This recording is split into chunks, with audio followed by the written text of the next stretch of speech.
બસ મોદી ઉપર આટલો જ ભરોસો? જેને રાજનીતિ વારસામાં મળી છે એવા બે પૈસાના વિપક્ષના નેરેટિવની અસર તો જુઓ.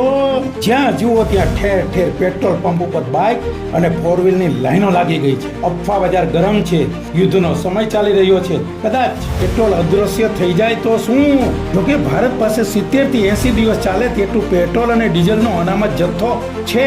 તો પછી અમુક પેટ્રોલ પંપ બંધ કેમ થયા? બહુ સાચી વાત છે. માર્ચ એન્ડિંગ ચાલતો હોય ત્યારે ઓઇલ કોર્પોરેશન જૂનું પેમેન્ટ ક્લિયર કરાવે. આવું તો દર વર્ષે માર્ચ મહિનામાં થાય જ છે, પણ આપણે ત્યારે ધ્યાન નથી દેતા.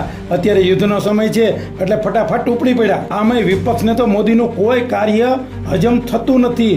ખૂબ જ બળતરા થાય છે.